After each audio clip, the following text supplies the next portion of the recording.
All right, so get ready because we're going deep, deep down under to Antarctica. Ooh, chilly. Yeah, and we're not just talking penguins and ice this time. No, no. Your sources sent us down a rabbit hole. Oh, really? Hints of hidden history, lost civilizations, maybe even something a little more out there. Out there, okay. I've got to say, even just glancing through this stuff, I got chills. Really? Yeah. And lately, it seems like everyone's making a beeline for the South Pole. World leaders, religious figures. That's right. What's the big attraction? Yeah, what is going on down there? Well, luckily, we have you here today to help us try to decode this. Okay. You've got a real knack for connecting these dots that other people miss, so Oh, thank you.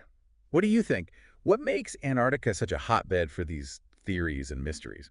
Well, I think it's partly the remoteness, right? Oh, yeah. Just the inaccessibility of it. Yeah. It's been largely unexplored, shrouded in this mystery for centuries.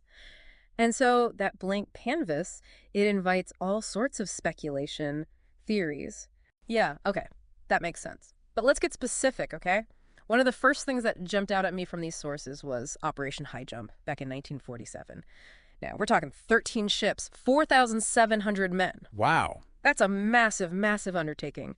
Officially, it was a scientific expedition, but some of these sources suggest maybe there is a little bit more to it than meets the eye. Yeah, the scale of Operation High Jump, it was unprecedented for what they were saying it was. Yeah? So while the official narrative mapping exploration, some alternative theories say it was actually a search for something else entirely, For what? like hidden Nazi bases. Whoa. Hidden Nazi bases. Okay, so that sounds like straight out of a movie. What kind of evidence are these theories based on? And why would the Nazis even be in Antarctica in the first place? Well, a lot of it links back to that idea that high-ranking Nazis escaped to South America after the war. And then from there, some say they established secret bases in Antarctica, potentially with this advanced technology they developed during the war. So, we're talking potential wonder weapons, like the V-2 rockets they were working on? Potentially. Yeah, okay. That's pretty chilling. But then some sources talk about flying saucers and even Russian video footage. That seems like a big leap. It is a big leap. Yeah. And it's important to be skeptical about these sorts of things. Right. But there are stories about U.S. forces encountering UFOs during Operation High Jump, Right. although no concrete evidence has ever been verified. But also, don't forget, the U.S. was experimenting with advanced aircraft technology at that time, too, Oh, yeah. like the Bell X-1. So there are other explanations. That's a good point. It is easy to get carried away with the more fantastical elements of these stories. But even if we set aside the flying saucer theory, there's still this mystery surrounding Admiral Byrd, Right. the leader of Operation High Jump. He came back acting strange. There are stories of him trying to warn the public about what he'd seen. Yeah, his journals and his public statements do hint at a pretty profound experience. Yeah. He talked about a new enemy flying pole to pole at incredible speeds. Wow. But it is worth pointing out that he never explicitly confirmed encountering hostile forces or extraterrestrial beings. It's like he knew something, but he couldn't or wouldn't say it out loud. Right. And then there's the story of James Forrestal, the first U.S. Secretary of Defense. Some sources claim he was trying to expose the truth about Antarctica and was pushed from a window at Bethesda Naval Hospital. His death was officially ruled a suicide. Right. But his connection to Antarctica and these alleged attempts to reveal sensitive information, they fuel a lot of speculation. Yeah. It's just tough to separate fact from fiction. Yeah. But sometimes even tragic events, right? They get reinterpreted, woven into these larger narratives. Especially when there's that sense of mystery or intrigue. Yeah. Okay, so we've got potential secret bases, advanced technology, government cover-ups. Things are getting interesting, but then your research takes an even stranger turn. Oh. The Peary Race map Okay, yeah. from 1513. It supposedly depicts Antarctica without ice, Right. which seems impossible given our current understanding of geological timescales. It's a fascinating artifact, a lot of debate. Oh, yeah. But it is intriguing because it appears to show Antarctica with remarkable accuracy, Yeah. but without the ice sheet. So how would they have known that? Exactly. And it's not just the Peary Race map. You included Francis Bacon's New Atlantis from 1627, Right. which describes these technologies that sound straight out of science fiction. Uh-huh. Are these hints of some advanced civilization existing on Earth, way before our recorded history. It's a very compelling idea. Yeah, The Piri race map, New Atlantis, and other ancient texts, they spark our imaginations, right? They make us question what we think we know about the past. totally. Some people draw parallels to the Anunnaki. Wait, the Anunnaki, Yeah. the ancient alien astronauts. Mm-hmm. Okay, I'm familiar with theory, but how does Antarctica fit in? Well, the Anunnaki, they're often depicted as these technologically advanced beings, played a role in human origins, according to Sumerian mythology. Right. The connection to Antarctica is more speculative, Okay. but some theorists suggest that they might have had a presence there in the distant past. Interesting, but there's no real evidence for these claims, right? There's no concrete evidence to support that claim, but it is a really interesting idea. It is.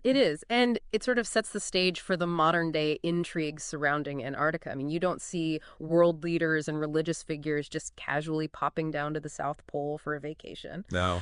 What do you make of this recent influx of these high-profile visitors? Well, these visits by figures like the Russian Orthodox Patriarch and Pope Francis, I mean, they are unusual and they have fueled a great deal of speculation. Yeah. Some believe these visits are connected to the discovery of something extraordinary in Antarctica. Like what?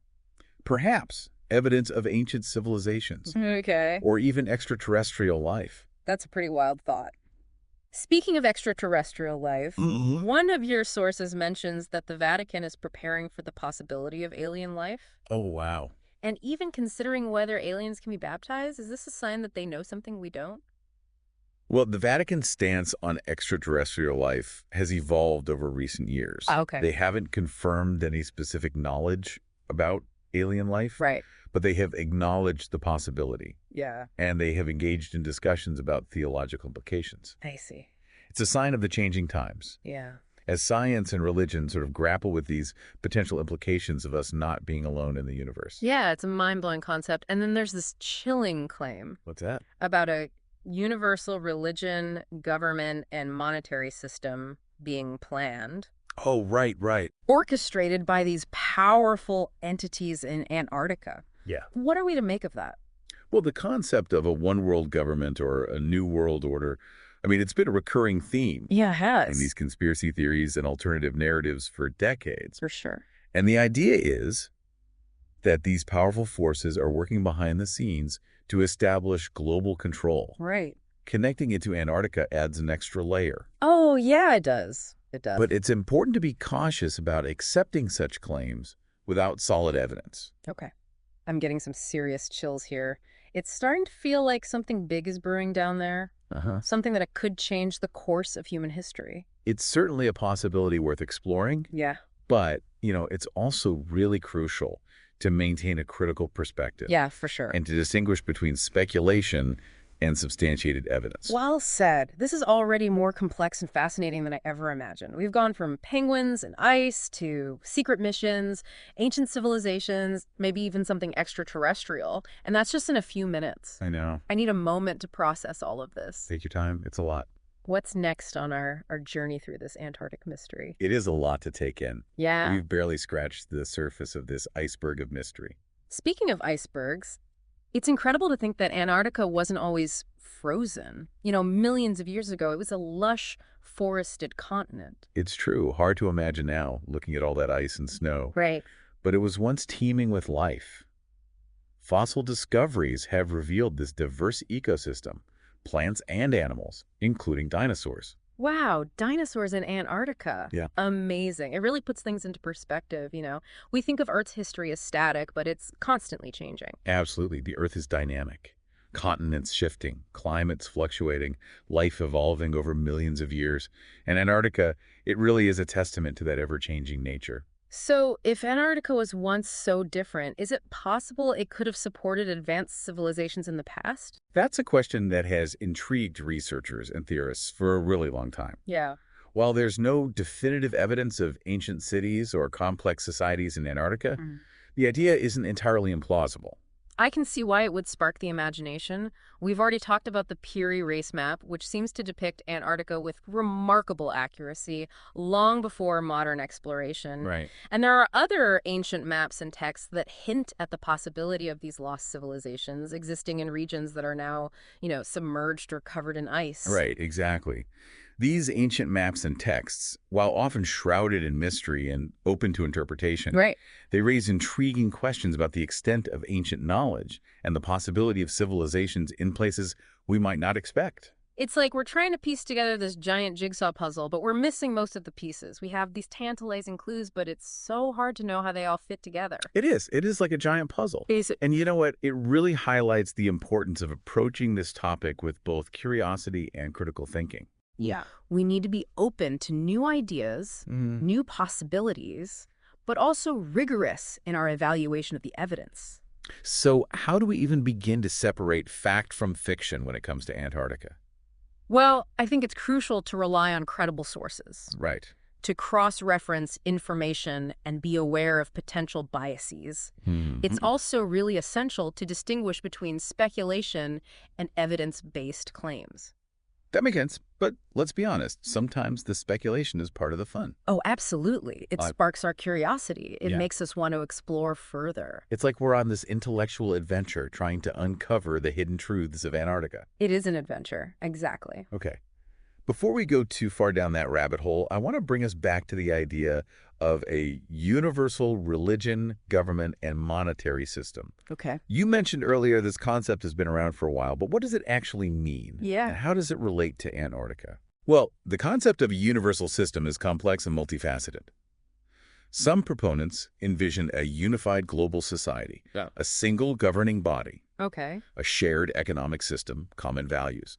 They argue this would promote peace, cooperation, and equality on a global scale. It sounds incredibly idealistic, but it also raises a lot of questions. Sure. How would such a system even be implemented? Who would be in charge? Right. And what about individual freedoms and diverse cultures? Well, those are valid concerns. Critics of this concept, they argue it would inevitably lead to tyranny, Yeah. a small elite holding power over everyone else. They worry about suppression of dissent, erosion of individual liberties, and potential for widespread corruption. So it's like a double-edged sword. Yes. On one hand, this idea of a unified world working together, solving global problems, that's appealing. Right. But on the other hand, that potential for abuse of power is a serious concern. Absolutely. It's crucial to consider both the potential benefits and risks of any system, Yeah. especially one as ambitious and far-reaching as a universal system. And how does Antarctica fit into all of this? Well, as we've discussed, Antarctica is this continent shrouded in mystery and intrigue. Some people believe it might hold the key to advanced technologies or even evidence of extraterrestrial life. So if that's the case, it's not hard to imagine that powerful entities might be vying for control of this continent and its secrets. So Antarctica could become a focal point in a global power struggle, Potentially. a battleground for control of the future. That's a pretty intense thought. It is a possibility. And if a universal system is being planned, control of Antarctica and its potential resources, I mean, it could be a crucial factor in who holds the reins of power. Okay, my mind is officially blown. We've gone from penguins and icebergs to a potential global power struggle, all in the span of a few hours. This is way more complex and fascinating than I ever imagined. It is, isn't it? And we're just beginning to scratch the surface. This deep dive has definitely opened my eyes to a whole new world of possibilities, potential threats, unanswered questions. Where do we even go from here? What other intriguing aspects of Antarctica should we explore? I have to admit, I'm still reeling a bit from that idea that Antarctica could be at the center of some kind of global power struggle. The big idea. It is, it is. But shifting gears a bit here, Okay. one thing that keeps popping up in these sources is this idea of ancient technology hidden beneath the ice. And some of these claims are pretty out there: spaceships, time travel devices, portals to other dimensions. Right. Is there any evidence at all to support these ideas, or are we just in science fiction territory here? Well, some of those claims do stray into the realm of speculation, Yeah. for sure. But it's worth remembering that our understanding of ancient civilizations is constantly evolving. Right. We're always making new discoveries that challenge our assumptions about the past. So you're saying we shouldn't dismiss the possibility of advanced technology existing way back when? I think we should keep an open mind. While we haven't found evidence of spaceships or time travel devices, Right. we should at least entertain the idea that ancient cultures might have had knowledge, technologies that we're only now rediscovering. That's a pretty intriguing thought. So what kind of technologies are we talking about? And how could they have survived for, thousands of years, buried under miles of ice. Well, some researchers speculate about things like ancient energy sources, Mm-hmm. advanced construction techniques, Mm-hmm. or even forms of communication that, we haven't rediscovered yet. Yeah. And as for survival, ice can actually act as a preservative, Oh, protecting artifacts from the elements. oh, that's interesting. So like a giant natural freezer Right. preserving ancient secrets. Exactly. And with climate change and melting glaciers, who knows what might be revealed? Okay, that's exciting, but also a little scary. Yeah. Like we're opening a Pandora's box of, ancient knowledge. Mm. But let's get back to the present for a second. We've talked about world leaders, religious figures going to Antarctica, Right. potential hidden technologies, Hmm. even this possibility of a global power struggle. Yeah. What does it all mean? What's the big takeaway here? Well, the key takeaway is that Antarctica is just a place of immense importance, both symbolically and potentially practically. Okay. It holds these keys to understanding our past, navigating our present, and shaping our future. Wow. That's a powerful statement. So you're saying Antarctica is more than just a frozen wasteland. Oh, absolutely. It's a continent, teeming with scientific discoveries waiting to be made, a Right. potential treasure trove of resources, Hmm. and just a place that, captures the imagination Yeah. and inspires wonder. I have to admit, this deep dive has totally changed my perspective on Antarctica. Really? I used to think of it as this, remote, desolate place, but now I see it as this place of mystery, intrigue, potential. And that's the beauty of exploration, right? It challenges our assumptions, expands our horizons, opens our minds to new possibilities. Well said. I feel like I need to go back and reread all these sources now Do it. with this fresh perspective. I'd encourage you to do so. And as you dive deeper, remember to question what you read, Mhm. form your own conclusions Right. based on the evidence. Great advice. It's been an incredible journey exploring this Antarctic mystery with you. It has been my pleasure. I feel like we've only scratched the surface, We have. but And it's given me a lot to think about. the quest for knowledge, right? It's Yeah. a lifelong adventure. It is. Well, we've reached the end of our deep dive into Antarctica's hidden history. It's sad to see it go. It is. It is. Thank you to everyone for joining us on this journey of discovery. Yes, thank you. We hope you've enjoyed exploring the mysteries of this incredible continent. We'll be back soon with another deep dive into a topic chosen by you, our amazing listeners. Until then, stay curious and keep exploring.